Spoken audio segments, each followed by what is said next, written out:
Hello everybody, welcome back to another video. Today we're going to be doing something a little different. We're going to be playing Bloons Tower Defense 6. Different from my usual Brawl Stars video, but this is also another game that I play more so in my free time. I used to be more active when the game first came out, and it's one of those things where you kind of go, you know with Minecraft how you go through that phase where you play every day for a week to a month, and then you fizzle out once you kind of dry out, and that's kind of me with this game. I play it religiously for a week every few months, and then I stop. I still watch videos and content and keep up with it, but I just don't play it super often. The repetitiveness of the gameplay is a little, it gets stale after a while.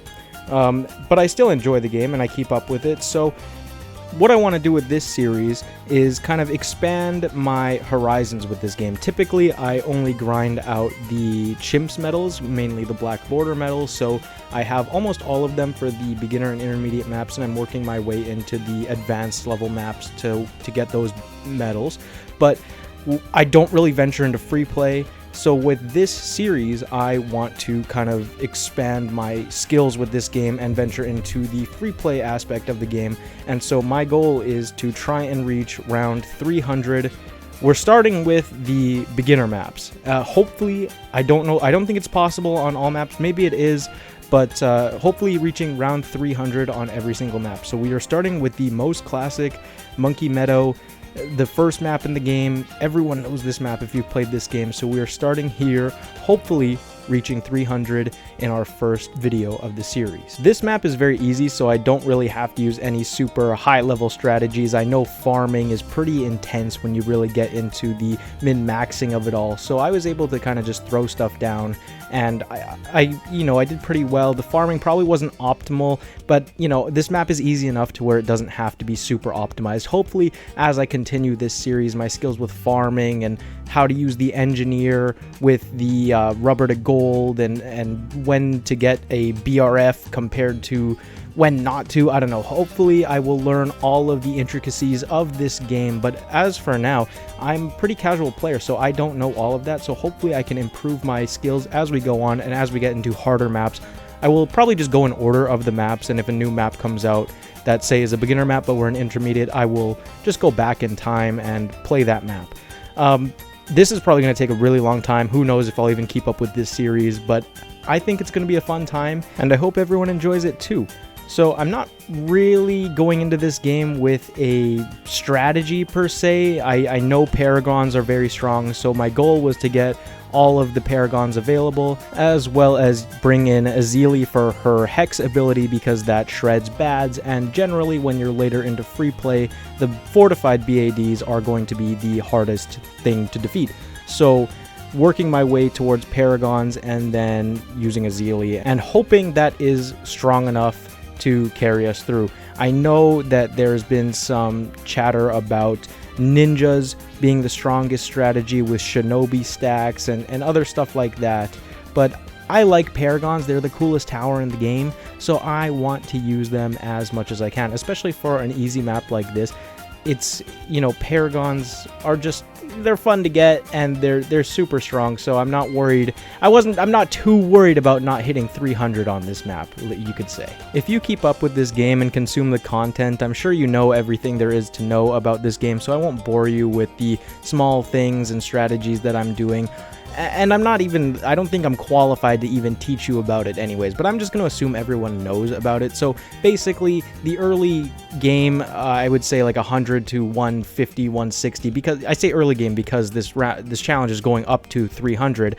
I'm just prepping, right? I have the map full with as many farms as I can fit. I have my towers that are going to be Paragons, getting pops ready, and then I also have some smaller towers that I plan to use for defense and stuns and debuffs and all that, getting ultra boosted and just prepared for when I am eventually going to build my final setup. So the early game has been an absolute breeze thus far, and there has been really no challenge as of yet. It's an easy map, and I'm playing on easy mode, so really no difficulties so far. Now, as you can see here, we're in the 170s. Really nothing has changed. We have all our towers down, ready to become Paragons, and I think right about at round 177, we decide to get the Engineer Paragon. The max degree for solo without Geraldo is 91, so the goal for all Paragons is to be 91, except for the Dart, because you get 2 Crossbow Masters, you can get degree 92. Once we get the Engineer Paragon, we're kind of just going to get Paragons as each tower pops up. So the next is going to be the Wizard Paragon. And honestly, it hasn't been much of a struggle so far. It's just that once you hit the pop requirement, there's no reason not to get the Paragon. So we get the Ninja here, play around. You can see we're not really struggling too much. But having the Paragons just makes rounds go so much quicker, and when you're going to round 300, the lag really picks up in the 200s, and it takes a really long time. So we get the Glaive Dominus, we get the Tack Paragon, and we are ready to shred another we're on 213, another 87 rounds. We get the Dart Paragon now, and I believe we are done with Paragons aside from the Ace Monkey. So we're going to get that up as soon as possible, but you can still see that it's really not an issue. All these Paragons just make the game so easy. We get the Ace Paragon, and now, honestly, we're set. The only thing that can make this stronger is the VTSG, which we're going to get up right about now, and then we're going to take all these small towers, upgrade them, and put them into final formation, and that is going to be basically it for the rest of our setup, aside from just extra ultra boosting for the few final towers. Here is the final setup. We have glue gunners, we have ice towers, we have a Giganotosaurus, we have a Druid army, we have a Permabrew, we have the Tornado Druid, we have everything you could possibly want. We have a Sniper, we have a Mermonkey, anything you could possibly want to destroy balloons. We've got buffs, we got debuffs, we've got stuns, we've got slows, we've got pure damage, we got a permaspike in the back for any leaks, and we are absolutely set up to destroy these last 27 rounds. From here on out, I'm going to speed up the rest of the gameplay a little bit more because it gets really laggy towards the end in these higher rounds. There's just so much going on. The final setup is done, and we're just working on ultra boosting the final druids and anything else I may have missed. You can see here the 280s are still going very smoothly. Azili's Hex ability just takes away any scariness that the BADs and balloons may bring forth. I'm going to turn up the accessibility in just a second to show you how crazy this actually looks. I have it down. You can see here, it's just insanity.